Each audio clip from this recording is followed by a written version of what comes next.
Hi guys, welcome to another video. आज बात करेंगे हेल्थ सेक्टर में एक स्टॉक की, अमेरिकन मार्केट पे जो लिस्टेड है, हिम्स एंड हर्स हेल्थ।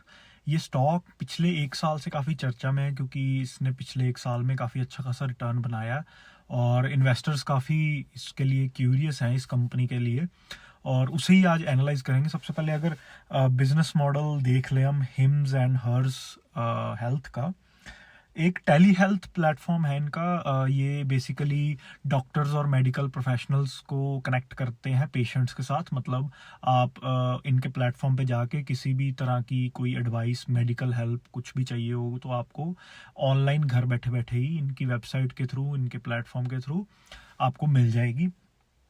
और इसमें इन्होंने बताया कि हर तरह की फिजिशियन, नर्स और प्रैक्टिशनर्स, साइकेट्रिस्ट्स, है ना, सब कुछ आपको मिल जाएगा। चाहे मेंस हेल्थ के रिलेटेड हो या वुमेन या मेंटल हेल्थ के रिलेटेड भी, यानी कि हर तरह के डॉक्टर्स जो हैं ये लोग यहाँ पे प्रोवाइड कर देते हैं। और डर्मेटोलॉजी, स्किन केयर, मतलब सब कुछ ही, मतलब हर तरह की बेसिकली ऑनलाइन डॉक्टर की सर्विसेज ये लोग आपको प्रोवाइड कर देते हैं। और जो इनका रेवेन्यू मॉडल है, किस तरह से ये लोग पैसे चार्ज करते हैं, वो बेसिकली सब्सक्रिप्शन के थ्रू ये लोग चार्ज करते हैं आपको। और उनके $20 से $75 तक सब्सक्रिप्शन प्लान जाते हैं। और इसके अलावा जो जो इनके पर्सनल केयर प्रोडक्ट्स हैं कुछ, जो ये लोग सेल करते हैं अपने वेबसाइट के ऊपर, वो भी विटामिन्स, कुछ सप्लीमेंट्स वगैरह ये लोग सेल करते हैं for man and women basically. जो कि उनकी जेंडर स्पेसिफिक अगर कोई नीड होती है तो ये लोग उसमें भी अपने प्रोडक्ट्स सेल करते हैं। और रिटेल पार्टनरशिप्स भी इन्होंने कुछ बिठाई हुई हैं।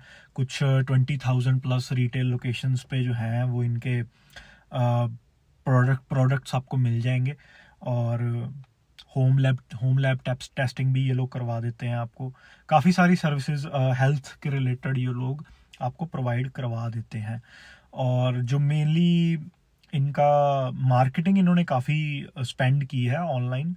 एसईओ, इन्फ्लुएंसर पार्टनरशिप्स भी बहुत की हैं मार्केटिंग करने के लिए अपनी कंपनी की, अपने प्रोडक्ट्स की। और अगर हम अब इनके रिजल्ट्स पे आ जाए, अगर जो सेकंड क्वार्टर 2025 का, जो इस साल का जो अभी अर्निंग्स आई है रिसेंटली, उसमें हमें देखते हैं कि क्या देखने को मिलता है। क्योंकि अगर आपने इसमें पैसे डालने हैं, बिजनेस मॉडल तो अच्छा है, नो डाउट। जो फार्मेसी का बिजनेस है इनका, प्रोडक्ट्स, दवाइयाँ सेल करने का, उसके अलावा जो मेनली तो प्लेटफॉर्म है डॉक्टर्स और पेशेंट्स को मिलाने का, जो कि एक अच्छा बिजनेस मॉडल है, जो कि सस्टेनेबल बिजनेस मॉडल है। फ्यूचर में भी कोई खतरा नहीं होगा इस बिजनेस को, अगर अच्छे से ये लोग एग्जीक्यूट करेंगे तो काफ़ी पैसे ये लोग बना सकते हैं। और कंपनी काफ़ी इस टाइम छोटी भी है, अराउंड $10 बिलियन की मार्केट कैप है, तो अमेरिकन स्टॉक मार्केट के हिसाब से तो काफ़ी छोटी कंपनी है। अब जल्दी से अगर बात करें इनके सेल्स ग्रोथ की, तो वो 73% अप है पिछले साल के सेकंड क्वार्टर 2025 के, इस साल के 2025 सेकंड क्वार्टर के अर्निंग से। सो सेल्स ग्रोथ तो बहुत अच्छी है यार, आपको इसमें कोई डाउट नहीं है। 73% सेल्स ग्रोथ, और प्रॉफिट ग्रोथ में भी 219% की प्रॉफिट ग्रोथ है। तो नंबर्स तो ऑब्वियसली बहुत अच्छे हैं, सेल्स ग्रोथ के भी, प्रॉफिट ग्रोथ के भी। और ग्रॉस मार्जिन भी इनका जो है वो 76% है। बहुत अच्छा मार्जिन है मुझे लगता है, क्योंकि इनका बिजनेस मॉडल ही प्लेटफॉर्म बेस्ड है। ठीक है, जब भी कोई प्लेटफॉर्म बेस्ड बिजनेस होता है ना, जैसे आप मेटा को भी देखे हैं ना, मेटा के ऊपर भी मैंने वीडियो की थी एक। मेटा जो है, यानी कि फेसबुक, इंस्टाग्राम, ये प्लेटफॉर्म्स हैं, यहाँ लोग जुड़ते हैं, है ना। यहाँ पे ज़्यादा केपेक्स की ज़रूरत नहीं होती है, यहाँ पे कैपिटल एक्सपेंडिचर, कोई स्टील की फैक्ट्री नहीं बिठानी है, कोई ज़्यादा खर्चा नहीं करना। जो खर्चा होता है वो टेक्नोलॉजी पे होता है, आपकी वेबसाइट जो है उस पे होता है, मार्केटिंग पे होता है खर्चा, है ना। तो उसकी वजह से इनके मार्जिन्स बहुत अच्छे होते हैं, और बेसिकली बहुत अच्छा बिजनेस है ये, मतलब देखा जाए तो। और प्रॉफिटेबल भी है, तो ऑब्वियसली तभी शेयर मार्केट ने रिवॉर्ड भी किया है। इनका शेयर जो है वो काफ़ी ट्रेंडिंग में आ गया है अब आजकल। और अगर हम कैश फ्लो में देखें तो कैश फ्लो जो है वो नेगेटिव में है, just because of this reason that they are spending the money on investments, on further growth, जो वो कंपनी के अंदर दोबारा इन्वेस्ट कर रहे हैं, और उसकी वजह से जो कैश फ्लो है वो नेगेटिव ही मिलेगा। और अक्सर छोटी कंपनियों में जो कैश फ्लो होता है, फ्री कैश फ्लो होता है, वो नेगेटिव ही मिलता है। कैश फ्लो यानी कैश फ्लो फ्रॉम ऑपरेशंस या ऑपरेटिंग एक्टिविटीज़, वो आपको नेगेटिव ही मिलेगा। तो वो कोई दिक्कत वाली बात नहीं है, एज लॉन्ग एज अगर आपकी ग्रोथ है, कंपनी में ग्रोथ होनी चाहिए तभी फ़ायदा है। क्योंकि अगर ग्रोथ नहीं आएगी तो फिर अगर आपने उस कैश फ्लो को आपने इन्वेस्टर्स को भी नहीं दिया, ठीक है, आप डिविडेंड नहीं दे रहे बेसिकली, है ना। तो अगर ग्रोथ नहीं आएगी, अगर कैश फ्लो भी नहीं है, ग्रोथ भी नहीं है, तो फिर प्रॉब्लम है। लेकिन कंपनी में ग्रोथ है तो फिर ऑब्वियसली कंपनी कुछ तो अच्छा कर ही रही है। और अगर मैनेजमेंट गाइडेंस देखें हम, उन्होंने क्या बोला, उन्होंने कहा कि 60% की ग्रोथ हम करेंगे आने वाले सालों में और कमिंग क्वार्टर्स में भी।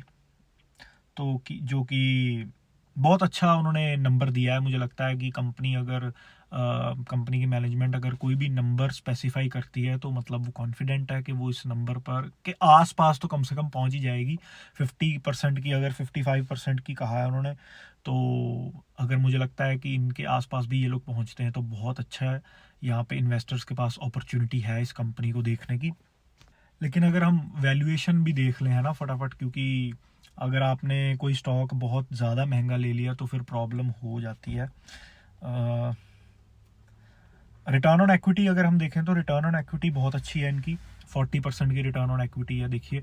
तो सब कुछ मैच हो रहा है, रिटर्न ऑन एक्विटी भी ठीक है, सेल्स ग्रोथ भी 50% है, रिटर्न ऑन एक्विटी 40% है, ठीक है, प्रॉफिट ग्रोथ है, ऑपरेटिंग लेवरेज है, ऑल गुड अब तक तो।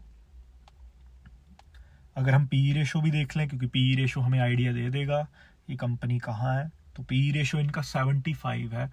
75 का पी मुझे लगता है ज़्यादा ओवर वैल्यूड नहीं दिख रहा, थोड़ा रीजनेबली वैल्यूड मुझे दिख रहा है।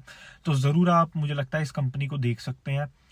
रिकमेंडेशन नहीं दे रहा मैं, आप मेरे कहने पे मत खरीदिएगा, पर मैं बस आपको समझाना चाह रहा हूँ कि कंपनी क्या काम करती है और उसके क्या रिजल्ट्स आए हैं और क्या मैनेजमेंट गाइडेंस फ्यूचर में रहने वाली है।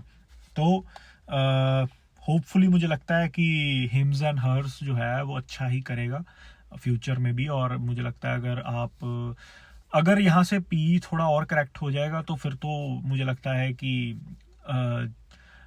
सोने की अंडे देने वाली मुर्गी बन जाएगी हिम्स एंड हर्स हेल्थ।